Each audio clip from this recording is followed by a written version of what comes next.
เจริญพรท่านสาธุชนทั้งหลายรายการธรรมทาน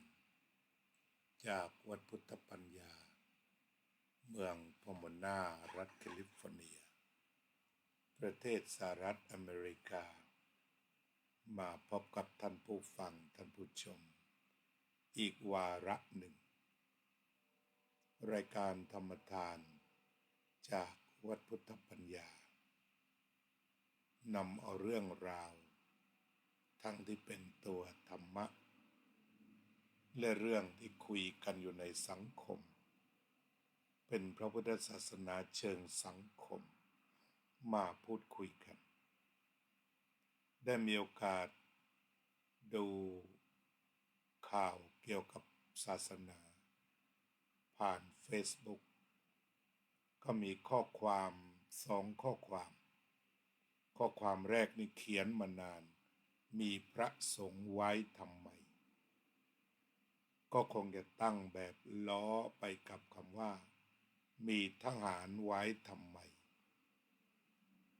เขาก็ล้อกันมาคำถามนั้นก็ถูกตอบกันไปเช่นโดยแม่ทัพภาค2ว่ามีทหารไว้ทำไมหรือตอบโดยทหารกันไปแล้วส่วนที่ว่ามีพระไว้ทำไมก็ยังไม่ได้ตอบกันอย่างกว้างขวางสาเหตุก็อาจจะเพราะข่าวการกระทบกระทั่งในวงการของคณะสงฆ์ที่สื่อนำมาเสนออย่างต่อเนื่องจนความรู้สึกเอื่อมระอาของคนจำนวนหนึ่งแล้วก็ลุกขึ้นมาตั้งคำถามว่ามีพระสงฆ์ไว้ทำไมหรืออีกคำถามหนึ่งก็มีว่ายังจำเป็นต้องมีพระสงฆ์หรือไม่ทีนี้อาตมาภาพเองก็ตอบซื่อๆในเชิงประจักษ์คือไม่ตอบในเชิงอุดมคติใดๆตอบซื่อๆก็เรียกว่ามีพระสงฆ์ไว้ทำไมคำตอบซื่อๆของอาตมาก็คือมีไว้สวดศพซึ่งเรื่องนี้ความจริงเชิงประจักษ์นี้ประชาชนใช้บริการมากที่สุดคือประชาชนมานิมนต์พระไปสวดศพทั้งที่ตายใหม่ๆหรือสวดกระดูกหรือทำบุญระลึกถึงวันตายทำบุญรอบปีเรียกว่าสวดมาติกาหรือสวดอภิธรรมเป็นหลักอาจจะเรียกว่าพระสงฆ์มีความรู้อะไรหรือไม่มีความรู้พระไตรปิฎกหรืออะไรเป็นเพียงสวดอภิธรรมได้จบสวดมาติกาบังสกุลได้จบก็สามารถทำประโยชน์ตรงนี้ตามที่ประชาชนต้องการได้บางคนเมื่อไม่เข้าใจก็คือดูเป็นบริการพอบริการก็ต้องมีการเก็บเงินเช่นสวดอภิธรรมครั้งหนึ่งเท่าไหร่สวดบังสกุลครั้งหนึ่งเท่าไหร่ก็กลายเป็นการให้บริการไปถ้าว่ามันเกี่ยวข้องด้วยเงินแต่ถ้าว่ามันเป็นความสัมพันธ์ดั้งเดิมกล่าวคือเวลาคนเสียชีวิตมันมีความทุกข์ก็ต้องไปหาพระเพื่อสวดอภิธรรมให้วันเผาก็อยากจะมีพระไปสวดบังสกุลเช่นประเพณีบางแห่งสวดอภิธรรมสัก7 คืนก็มีก็ต้องการพระสวดทั้งหมดวันสุดท้ายบังสกุลก่อนเผาก็จะนิมนต์พระไป5 รูป7 รูปหรือว่าคนที่มั่งมีก็นิมนต์ไปเท่าอายุ7-80 รูปเหล่านี้ในขณะนั้นถ้าเกิดไม่มีพระคนจะเป็นทุกข์มากในถิ่นห่างไกลที่มีพระเพียงรูปเดียวเวลาใครเสียชีวิตจะเป็นทุกข์ในการวิ่งหาพระให้ครบ4 รูป ฉะนั้นความสำคัญตรงนี้ว่ามีพระไว้ทำไมสิ่งที่เราเห็นกันเผินๆก็คือไว้สวดศพทั้งอภิธรรมแล้วก็สวดมาติกาบังสกุลที่มีความสำคัญและจำเป็นต่อชุมชนพุทธและก็ชาวพุทธเป็นส่วนมากหากไม่มีพระนี่จะทุกข์หนักฉันมีอยู่รูป2 รูปแต่ต้องการ4 รูปอาจจะต้องเดินทางไปเป็น10 กิโลเมตรหรือ40-50 กิโลเมตรเพื่อให้มีพระมาอย่างสมัยก่อนสมัยอาตมาเด็กๆเป็นสามเณรตอนนั้นทางผัดโต๊ะเพิ่งตัดใหม่ๆยังเป็นฝุ่นเวลามีใครเสียชีวิตทางผัดโต๊ะทางปังหวานอาตมาอยู่เขาแงนบ้างอยู่ขันเงินบ้างเขาก็จะมารับพระทีละ4 รูปนะแล้วก็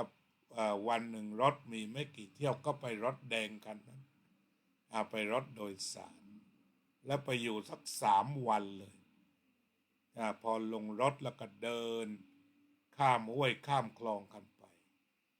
แล้วก็จะหากระท่อมพักให้พระ1 แห่งแถวนั้นจะหาพระลำบากวัดปังหวานมีพระอยู่เพียงรูปเดียววัดผัดโตวัดควรดอกไม้มี1 รูปเหล่านี้หาพระยากก็ไปจากนี้ก็ขึ้นเดินทางไปขึ้นไปอยู่กัน3-4 วันสวดอภิธรรมทุกวันแล้วก็บังสกุลจบแล้วก็เดินทางกลับวัดก็ทำกันอยู่อย่างนี้เพราะความต้องการที่ปัจจุบันนี้ความต้องการที่จะนิมนต์พระไปสวดก็มีสูงเลยยังมีสูงอยู่เพราะบางทีจะเก็บพระได้สัก4 รูป8 รูปไม่ต้องพูดถึงว่าสวดเท่าอายุคือหาพระยากมากในเมืองก็ยังชั่วแต่ว่าในท้องถิ่นหายากแล้วก็ยังมีความหมายใน2 ประการนี้คือมีไว้สวดศพบทบาทการสวดจะเด่นมากกว่าบทบาทอื่นคือมีไว้สวดเช่นบางคนขึ้นบ้านใหม่จ่ายค่าบ้านเรียบร้อยแล้วจ่ายหมดทุกอย่างแต่ต้องการมงคลไม่ว่าจะเป็นกระท่อมง่ายๆหรือบ้านหรูใดๆก็ยังนิมนต์พระไปขึ้นบ้านใหม่อันนี้ก็อีกงานหนึ่งก็ต้องการพระไปสวดมงคลสูตรในวาระที่ขึ้นบ้านใหม่มีความจำเป็นอย่างนี้เพราะฉะนั้นก็นี่ก็คือสิ่งที่ว่ามีพระไว้ทำไมก็ทำเรื่องราวเหล่านี้ทำจริงๆแล้วก็ทำอยู่เป็นประจำการทำหน้าที่ในสหรัฐอเมริกาหลายคนก็ถามว่าได้สอนฝรั่งไหมก็มีอยู่บ้าง20 กว่าปีก็มีฝรั่งที่สนใจมารัก3-4 คนที่สนใจเอาจริงเอาจังนอกนั้นงานหลักก็คือสวดนี่แหละอย่างในสหรัฐอเมริกาเขาก็จะมีการปรับไม่สามารถจะตั้งศพที่วัดได้ก็ได้เป็นบางวัดถ้าขออนุญาตแต่ส่วนใหญ่ก็คือไม่ได้เมื่อใครเสียชีวิตก็จะไปที่ funeral home ก็เป็นสถานที่เก็บศพรอเผาเขาก็เก็บเงินไปเรื่อยๆจนกว่าจะเผาจนกระทั่งมาถึงขณะนั้นเขาก็จะนำรูปมาทำบุญกันที่วัดนะสวดรูปก่อนสวดอภิธรรมรูปซะก่อนหรือว่าพอครบ15 วัน50 วันก็มาทำบุญเหล่านี้ทำบุญ100 วันทำบุญรอบปีส่วนใหญ่ก็หนีไม่พ้นการสวดแล้วก็เป็นทุกข์ด้วยบางทีเสียชีวิตแล้วทำอะไรไม่ถูกฉะนั้นพระก็มีหน้าที่ปลอบใจและก็เตรียมพิธีให้พร้อมโดยเจ้าภาพไม่ต้องคิดอะไรไม่ต้องคิดอะไรคือทุกข์อยู่แล้วพระก็ช่วยดับทุกข์โดยตรงคื คือทุกข์จากการพลัดพรากและมีพระสวดการมีพระสวดนี่แหละทำให้เขาได้สบายใจคลายความคับข้องใจมีแล้วแม่เราพ่อเราเสียได้มีพระสวดแล้วตามความเชื่อในทางพระพุทธศาสนาอันเป็นวัฒนธรรมหรือประเพณีเป็นองค์ประกอบที่สำคัญอันนี้พูดถึงตัววิถีชีวิต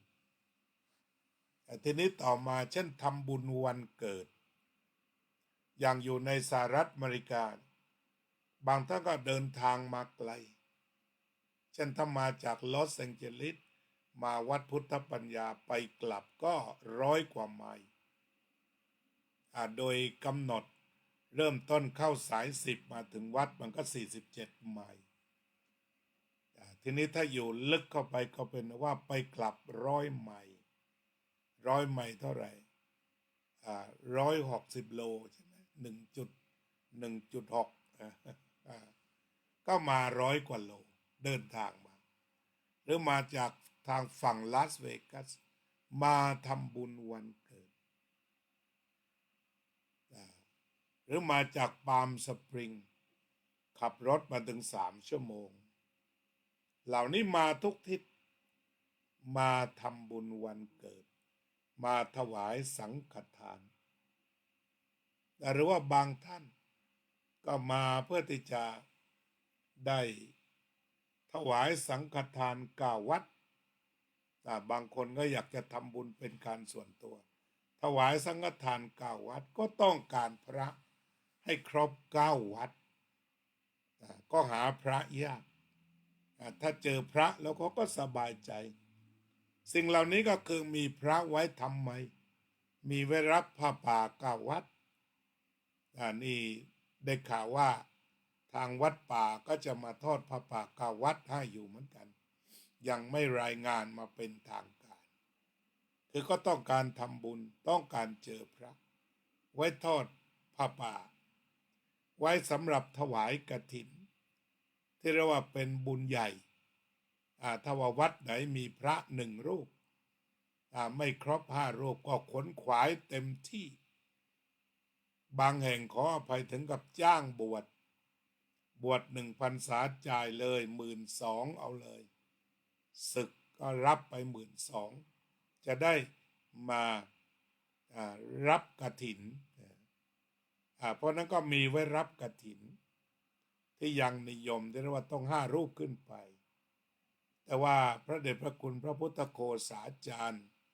ท่านก็ได้ชี้ช่องเข้าไปดูในพระไตรปิฎกที่ว่าสมัยหนึ่งมีพระกลุ่มหนึ่งพระรูปหนึ่ง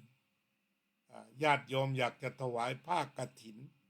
แต่ก็ไม่กล้ารับก็ไปหาพระพุทธเจ้าพระพุทธเจ้าก็บอกแม้เธอจะอยู่คนเดียวแต่ถ้าชาวบ้านเขาถวายบอกเป็นสงฆ์ก็รับไปเลยแล้วก็สามารถเก็บจีวร นั้นไว้จนถึงกฐินดอกดันก็หมายถึงว่ามีอยู่รูปเดียวถ้าญาติโยมมั่นใจก็ถวายได้เลยก็เป็นผ้ากฐินโดยวินัยแล้วก็เก็บผ้านั้นไว้จนหมดฤดูกาลกฐินแต่เนื่องจากมันเป็นประเพณีที่เรียกว่าที่ทำกันต่อว่ามันต้อง5 รูปฉะนั้นเวลาวัดไหนบอกว่ามีรูปเดียวทอดกฐินเนี่ยคนรู้สึกว่ามันขัดตาขัดใจอย่างไงชอบคนแต่ในทางถ้าเปิดดูตามพระวินัยตรงนี้จีวรขันธกะเนี่ยที่พระเดชพระคุณพระพุทธโฆษาจารย์ท่านชี้ไว้มันก็ทำได้โดยท่านเขียนมาเลยว่ากฐินพระรูปเดียวแต่ก็หาอ่านได้ตาม Google เนี่ยอันนี้แต่ว่าเนื่องจากมันเป็นประเพณีว่าต้องได้พระสัก5 รูปแหละในหลายพื้นที่ก็ยังถือกันอย่างนั้นก็ไม่กล้าทอดกฐินให้กับพระรูปเดียวก็จำเป็นในมีพระไว้ทำไมก็มีไว้ทอดกฐินอาตมาก็ตอบจากประสบการณ์ตรงในความต้องการอย่างสูงต่อพระสงฆ์ ทีนี้ต่อมาก็คือเราก็พูดลึกเข้าไปมาการสอนธรรมะการเทศน์เอาอย่างงานศพเนี่ยนอกจากพระสวดอภิธรรมได้สวดมาติกาบังสกุลได้ก็ยังต้องมีพระเทศน์หน้าศพถึงถือว่าได้บุญมากได้กุศลด้วยเพราะบุญก็คือสบายใจแล้วงานนี้มีพระเทศน์ได้บุญอีกอย่างหนึ่งเรียกว่าธรรมัสวนามัยแล้วก็ได้กุศลก็คือได้ฟังธรรมได้ยินสิ่งที่ยังไม่เคยได้ยินสิ่งที่ได้ยินแล้วก็กระจ่างขึ้นมีจิตใจสงบขึ้นเมื่อได้ฟังธรรมอันนี้ก็เรียกว่ามีไว้แสดงธรรมเช่นว่าจำเป็นที่สุดนิยมที่สุดแสดงธรรมงานศพเวลาตั้งศพบำเพ็ญกุศลบางคนบางสังคมบางหมู่บ้านก็ก้าวหน้าชนิดที่เรียกว่าเทศทุกคืนอันนี้ก้าวหน้าไปไกลในด้านการฟังธรรมเมื่อเป็นอย่างนี้ก็ต้องการพระไปแสดงธรรมในงานนั้นตามที่ประชาชนต้องการหรือว่าบางแห่งก็มีประเพณีแสดงธรรมคืนสุดท้ายของการตั้งศพถ้าเขาหาพระเทศได้ก็จะสบายใจ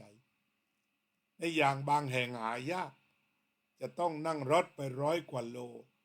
เพื่อให้พระเทศท่านมาแสดงธรรมอันนี้ก็ยังมีอยู่เรียกว่ามีพระไว้สำหรับแสดงพระธรรมเทศนาก็ยังมีค่านิยมที่จะมีการแสดงพระธรรมเทศนาในงานศพ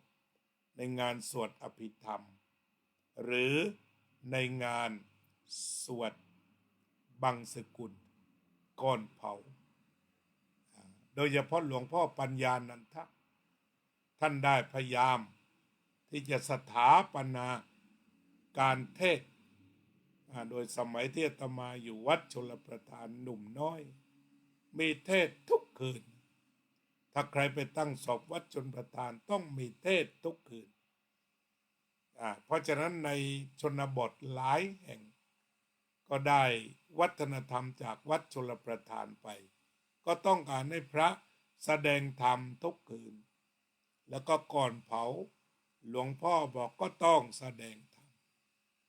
นี่ก็คืองานพระมีไว้ทำไมก็มีไว้แสดงธรรม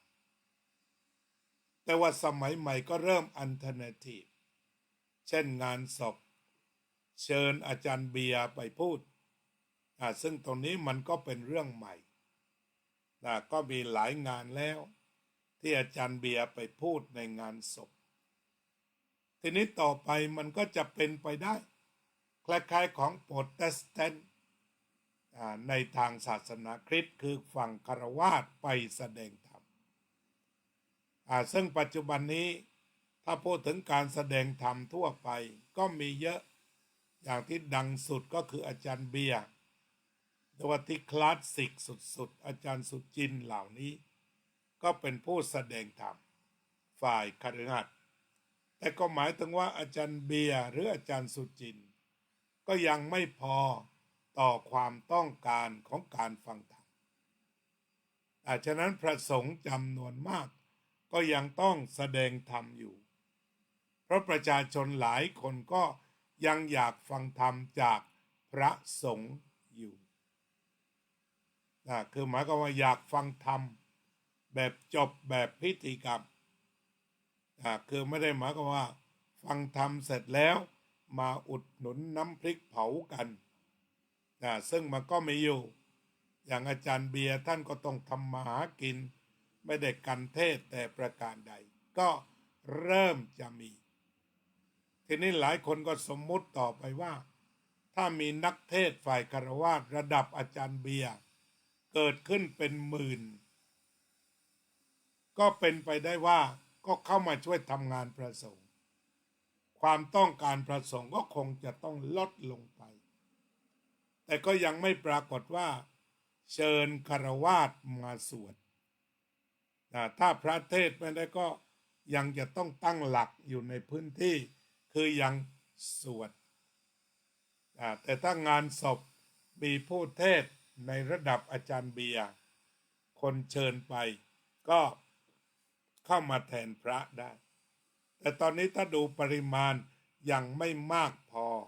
ที่จะมาทดแทนพระความต้องการที่จะฟังเทศจากพระก็เลยยังมีมากกว่าการฟังเทศจากฆราวาสแม้จะมีการฟังธรรมจากหลายเจ้าอาจารย์ภัสสินอาจารย์อะไรอีกเป็นจำนวนมากแต่คนก็ยังไม่ได้นิมนต์บุคคลเหล่านี้ไปแสดงธรรมในงานศพทั้งงานสวดอภิธรรมหรืองานก่อนเผา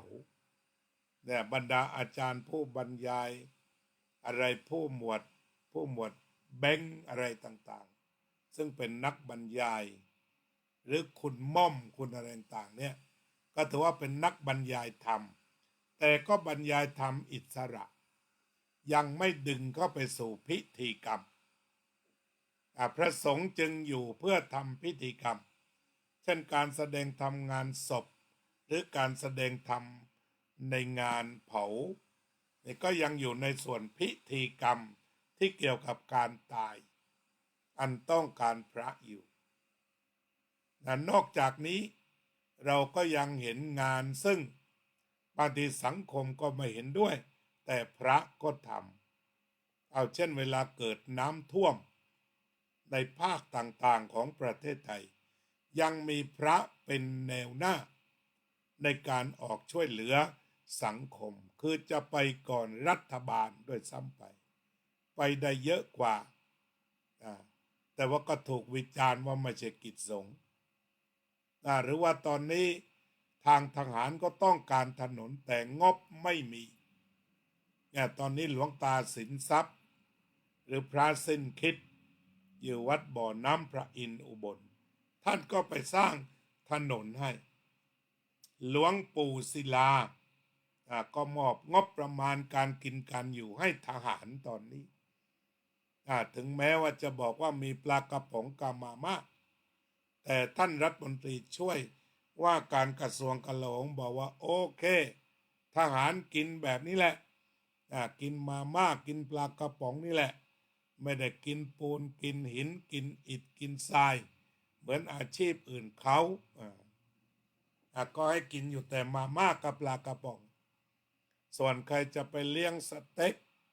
หรือบางแห่งก็เคยเห็นมีเลี้ยงกุ้งก็มีหลายจุดอยู่ฉะนั้นเคยมีสมาคมเลี้ยงกุ้งก็ไปเลี้ยงกุ้งกันก็สุดแล้วแต่หน้าที่แต่พระก็สอดเข้าไปในอย่างมีรายการทำรั้วไทยเขมรเนี่ยสมเด็จพระสังฆราชก็บริจาคไปแล้ว100,000 บาทแล้วท่านผู้อื่นก็บริจาคกันไปมีหลายรูปที่พร้อมจะบริจาคเงินไปทำรั้วให้หมดเรื่องหมดราวไประหว่างชายแดนเขมรไทยอย่างนี้นี่พระก็ควักแล้วระดับสูงสุดคือสมเด็จพระสังฆราชอันนี้ก็เป็นงานประปรายและค่านิยมอันหนึ่งของพระผู้ใหญ่ที่มีลาภสักการะดีเรียกว่ามีเงินจำนวนหนึ่งก็คือสร้างโรงพยาบาลที่มันติดหูติดตาก็หลวงพ่อปัญญานันทะสร้างทั้งโรงพยาบาลแล้วก็สร้างทั้งตึกแล้วก็มีกองทุนให้แพทย์พยาบาลกรมชนได้เรียนอันนี้หลวงพ่อปัญญานันทะสร้างโรงพยาบาลด้วยสร้างห้องสมุดสร้างตึกอาคารเรียนจำนวนมากเช่นที่มหาจุฬาเนี่ยหลวงพ่อปัญญานันทะสร้างเยอะอันนี้พระเหมือนกันหลวงพ่อปัญญานันทะแล้วตลอดชีวิตท่านก็แสดงธรรมหลวงพ่อปัญญานันทะหลวงพ่อพุทธทาสหลวงพ่อชาก็แสดงธรรมสนั่นก้องโลกกันไปอันนี้ก็มีพระไว้แสดงธรรมไว้ชี้ทางไว้ให้แสงสว่างแก่ชาวโลกสมเด็จญาณสังวร แสดงธรรมด้วยสร้างโรงพยาบาลด้วยสมเด็จวัดปากน้ำนี่สร้างโรงพยาบาลหลายแห่งก็เรียกว่าพระที่ท่านมีบารมีญาติโยมเชื่อถือก็ระดมทุนไปช่วยสร้างโรงพยาบาลซื้ออุปกรณ์การแพทย์สนับสนุนนี่ก็เป็นหน้าที่พระจะช่วยเหลือโครงการอาหารกลางวันอย่างพระวัดพุทธปัญญาอันนี้ก็ช่วยกันเก็บขวดเก็บกระป๋องดูแลเคลียร์จัดที่ญาติโยมนำมาถวาย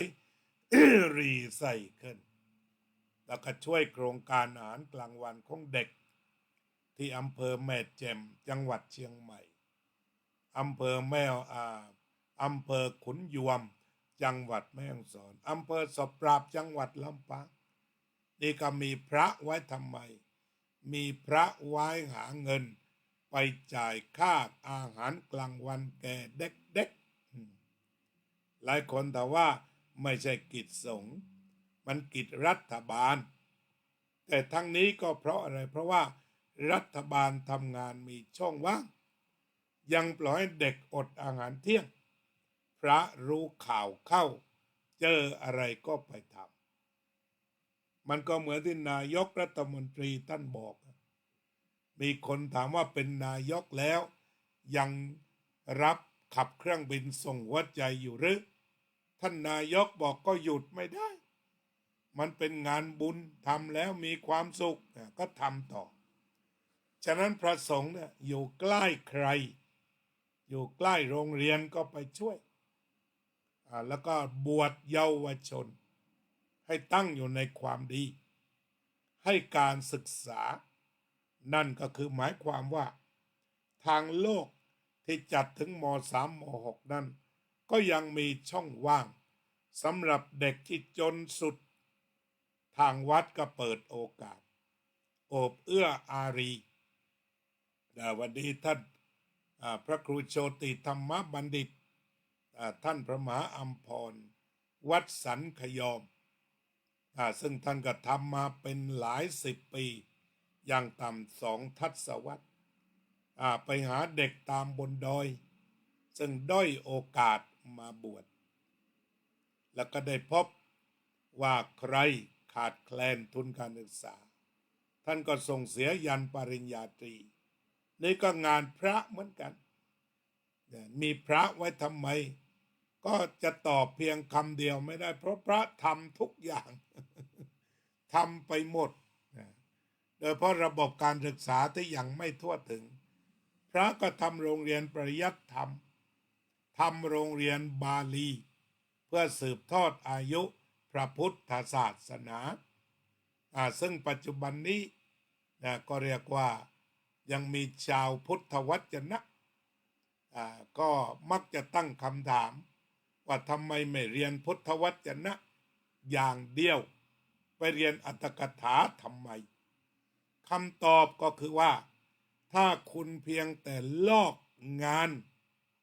ที่พระอาจารย์ทั้งหลายท่านทำไว้แล้วมาอ่านคุณไม่จำเป็นต้องไปเอาอัตถกถาถูกต้องแต่ถ้าคุณเรียนพระพุทธวจนะด้วยภาษาบาลีจำเป็นที่สุด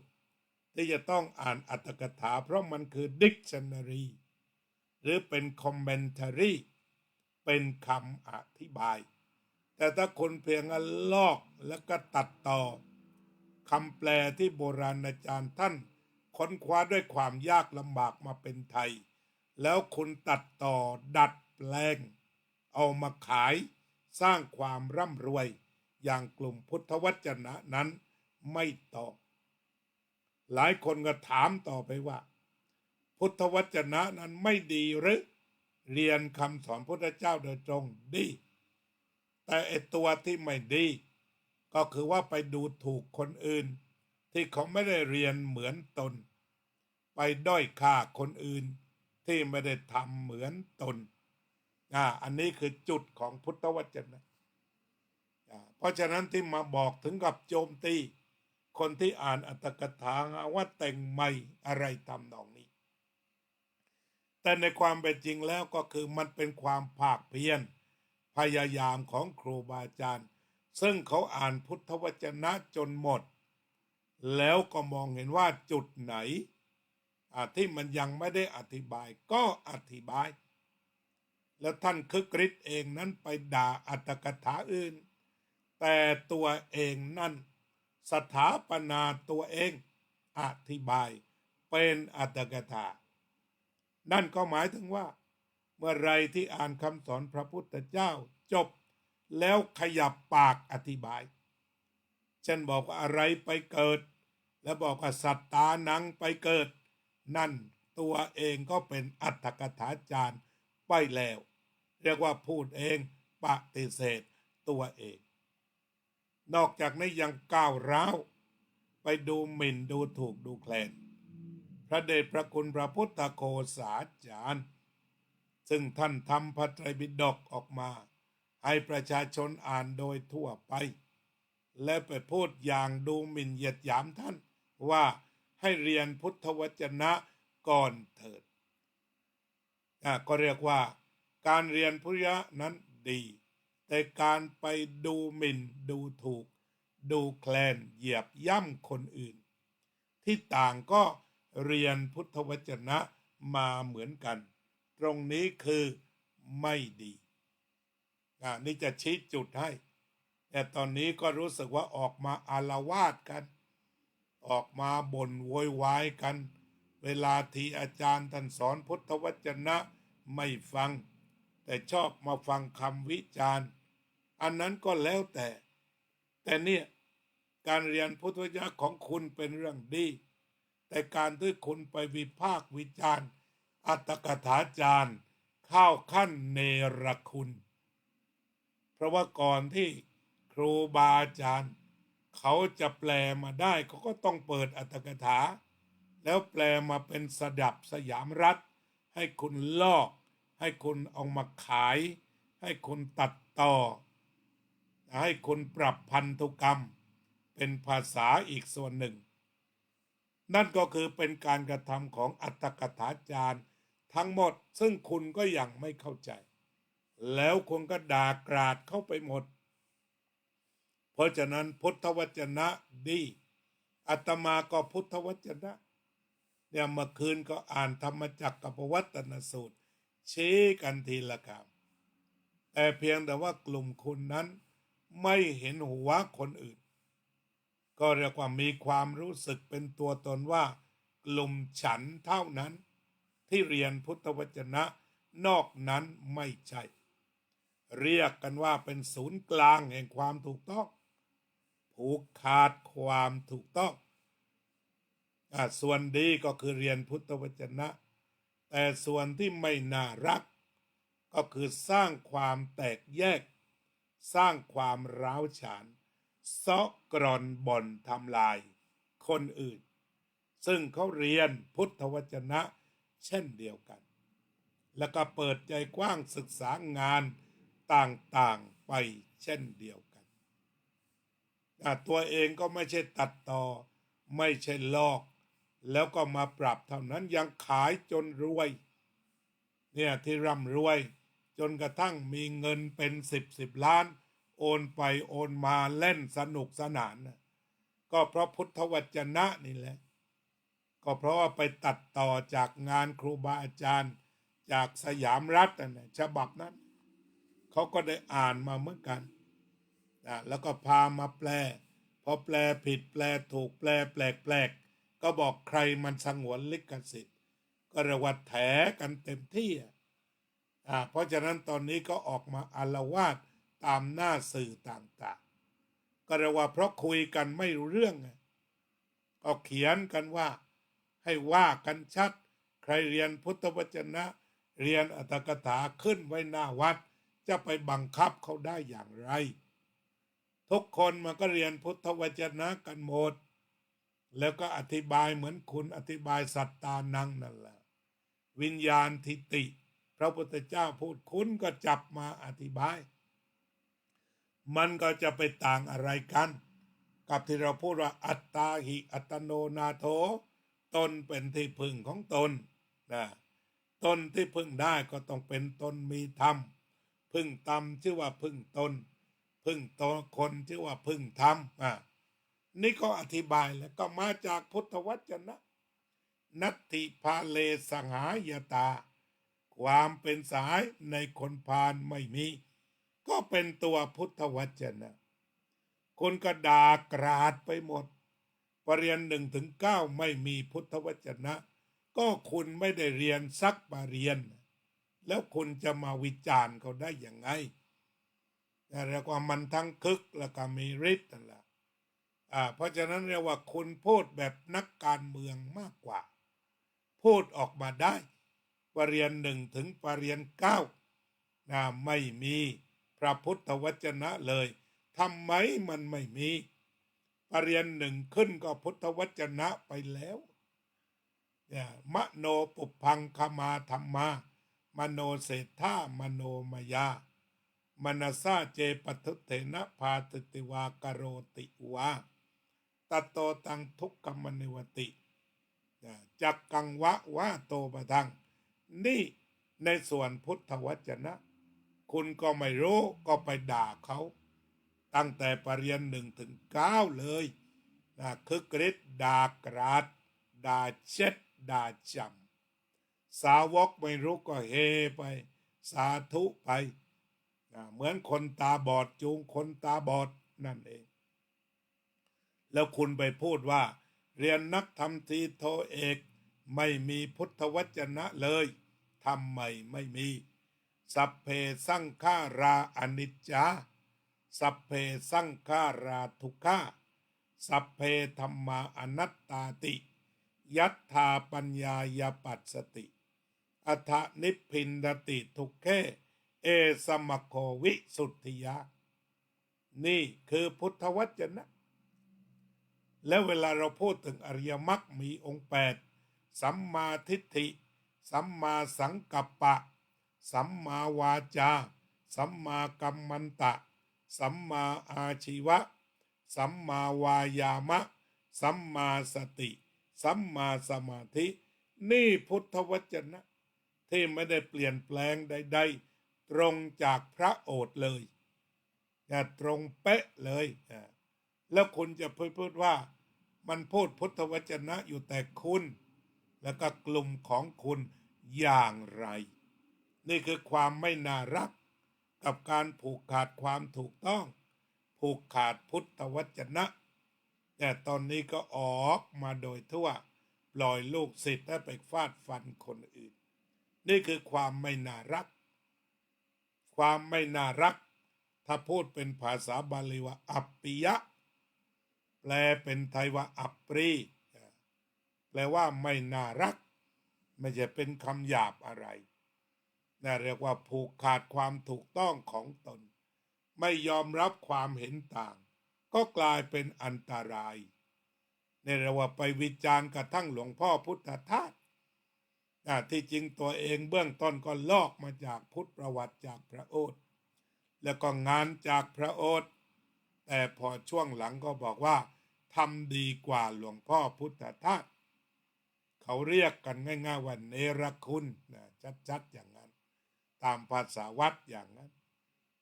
แล้วก็ดูหมิ่นดูถูกพระพุทธโฆษาจารย์ดูหมิ่นหมดมหาเถรอะไรบอกว่ามหาเถรไม่มีในพระไตรปิฎกแล้วขายพุทธวจนะนี่มันมีเหรอมันมีอยู่พุทธวจนะไหนที่บอกดูก่อนภิกษุทั้งหลายเธอจงลอกคำของตถาคตไปขายมันไม่มีแต่มันมีในปัญหาเท้าปเสติโกศลว่าในอนาคตในอนาคตมันจะมีสุนัขไปปัสสาวะใส่ถาดทองนั่นก็คือหมายก็ว่าจะเอาคำสอนไปขายนี่ต่างหากที่คุณขายมันจนร่ำรวยแล้วทำไมไม่พูดเนี่ยเอาพุทธวจนะขายอย่างน้อยรวย12 ล้านที่โอนไปโอนมาระหว่างไทยกับเยอรมันแล้วทำไมคุณไม่พูดมันมีในพระไตรปิฎกหรือเปล่าไปตัดต่องานคนอื่นนำมาขยายความแล้วก็ขายกันช่ำ ร่ำรวยไปตามๆกัน อันนี้เท่าที่รู้นะ12 ล้าน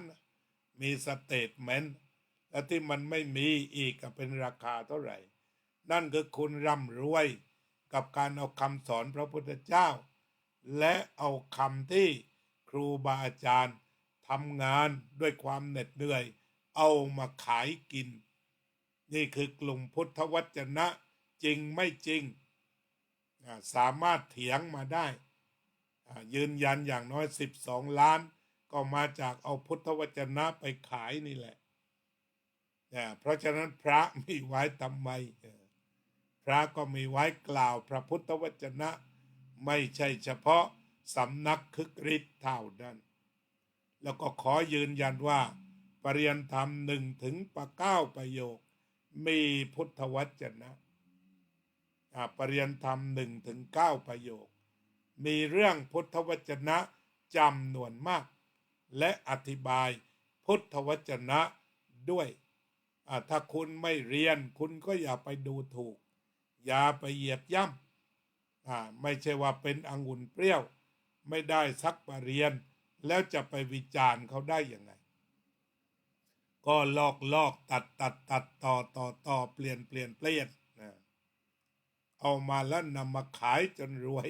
นะไม่ได้ทำด้วยน้ำพักน้ำแรงไม่ได้นั่งแปลเองมันก็น่าอายเนี่ยไม่อายเขาบ้างเหรอเนี่ยทั้งคณะนั่นแหละไม่ได้มีผิดอะไรหรอกแต่มันน่าอายตรงเนี้ยปากพูดอย่างทำอย่างกับของคนอื่นแล้วไม่มีในพุทธวจนะแต่เวลาตนเองทำมันมีเหรอที่เขาเรียกตักกะวิบัติย้อนแย้งของเข้าตัวเพราะฉะนั้นปัญหาที่ว่ามีพระไว้ทำไมไว้สวดไว้เทศไว้สอนไว้ช่วยสังคมสมัยหนึ่งพระก็เป็นนักพัฒนาช่วยกันพัฒนาถนนหนทางสมัยหนึ่งพระสร้างโรงเรียนพระสอนโรงเรียนนี่ก็คือบทบาทของพระเท่าที่คิดได้ที่ตอบปัญหาต่อมาว่าพระสงฆ์ยังต้องการอยู่ไหมเราก็ตอบไปล่วงหน้าไม่ได้ก็ขึ้นอยู่กับว่าเมื่อไรพระสงฆ์หมดประโยชน์ก็จบกันไปถามว่าพระสงฆ์ร้างไปได้ไหมได้ถ้ามนต์หมดประโยชน์ไม่มีใครนิมนต์สวดแล้วก็ห่างหายกันไปต่อไปเขาก็จัดเมนนอกวัดได้เป็นธุรกิจเอกชนจัดการไม่ต้องสวดแล้วเผาเลยเปลืองอย่างนี้พระก็ค่อยๆหมดไปแต่น่าจะไม่หมดไปทันทีแต่คงจะค่อยๆหมดความจำเป็นเรื่องการศึกษาธรรมะที่ยังไปศึกษากับพระก็มีแต่ขณะเดียวกันที่ศึกษาตาม YouTube ก็มีเยอะอาตมาเคยเจอแล้วมีญาติโยมมาวัดเป็นยังไงหายไปตั้ง3 ปีตอนนี้ศึกษาจาก YouTube สามารถที่จะไปศึกษาได้หลายจุดอันนี้ก็ชื่อว่าเป็นการคุยกันว่ามีพระไว้ทำไมแล้วยังจะต้องพึ่งพระกันไหมตรงนี้ก็ตอบแทนไม่ได้ก็แล้วแต่ใครเห็นว่ามีความหมายพึ่งก็พึ่งไม่พึ่งก็โน่นแหละซื้อพุทธวจนะชุดเดียวจบไม่ต้องพึ่งพาอาศัยอะไรกันอีกมี YouTube ก็ฟังได้ทั้งไทยทั้งฝรั่งกี่ภาษาทิเบตก็ดูกันไปก็เป็นว่าคำตอบยังไม่ตายตัวแต่เท่าที่ตอบจากเชิงประจักษ์ว่ามีพระสงฆ์ไว้ทำไมก็ไว้ทำแบบนี้แหละเจริญพร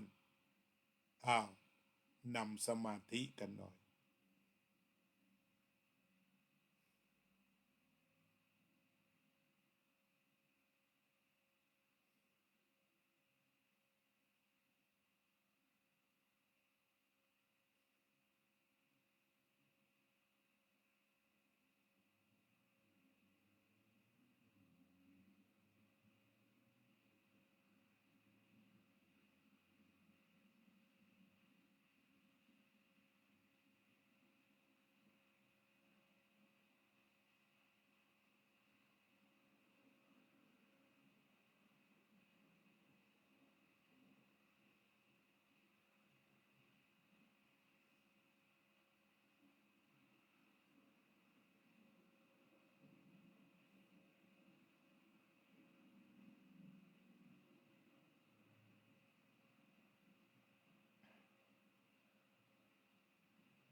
สัพเพ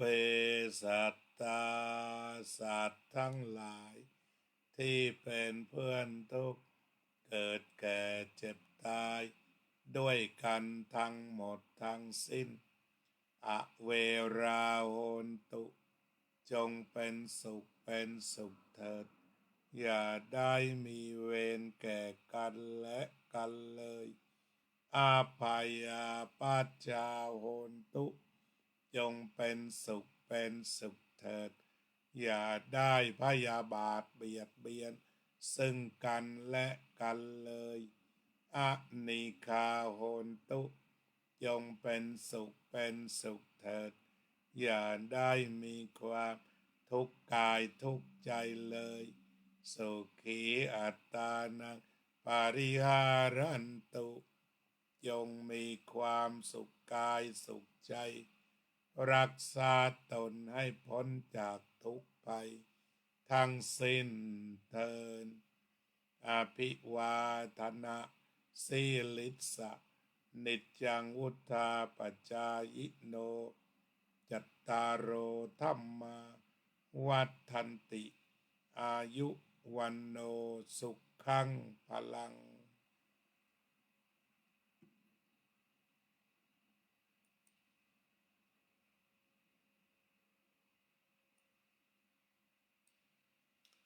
เจริญพรโยมรัตินันท์ชวราโรธโยมประพันธ์วงศ์พาณิชโยมสุนิตวงศ์สุเทพโยมอุ่นเรือนรัตน์วินิตโยมวารินีแสคอโยมเค้นธนาโยมหญิงคณิตโยมกุหลาบพัชรดุลโยมโซเฟียสุภาพรโยมน้อยพรหมประเสริฐโยมจิรารัตน์เกียรติสันติกุลโยมกัลยาว่องทิพย์คงคาวัดสันขยอมเชียงใหม่คุณประสิทธิชัยครุฑกาศคุณคิติมามาตลคุณจิรสาอลันภาคคุณโยมกัลยาว่องทิพย์คงคาโยมหญิงบอกว่าศึกษาจาก YouTube โยมคิดว่าเหมือนเรียนออนไลน์ค่ะผู้ศึกษาธรรมจะรู้ในเชิงแนวทางการปฏิบัติแต่อย่างไรก็ตามการมีพระสงฆ์คอยแนะนำปฏิบัติจะได้ความมั่นใจแล้วรู้ว่าปฏิบัติถูกทางเหมือนได้ติวเตอร์เพิ่มค่ะอันนี้ก็ขอขอบคุณที่ช่วยอธิบายโยมอุ่นเรือนรัตน์วินิตสาธุก็ขอขอบคุณทุกท่านเพราะว่าปัญหานี้ก็คุยกันมานานถามกันเยอะก็ถือโอกาสตอบเสียทีมีพระสงฆ์ไว้ทำไม ก็ตอบไปแล้วใครจะคอมเมนต์ยังไงก็เชิญจะเพิ่มหน้าที่พระสงฆ์ให้อีกก็ได้หรือว่าหน้าที่ในความฝันของพระสงฆ์ให้ทำอะไรก็ยังต้องฟังกันต่ออันนี้ก็เป็นพระสงฆ์พูดฝ่ายเดียวเพราะว่าโยมงงว่ามีพระสงฆ์ไว้ทำไมแต่ตอนนี้ก็คือตอบให้แล้วว่ามีไว้ทำภารกิจดังต่อไปนี้ขอขอบคุณทุกท่านที่ร่วมชมรายการอยู่เย็นเป็นสุขอยู่สุขเย็นใจทุกทิพาราตรีเทิน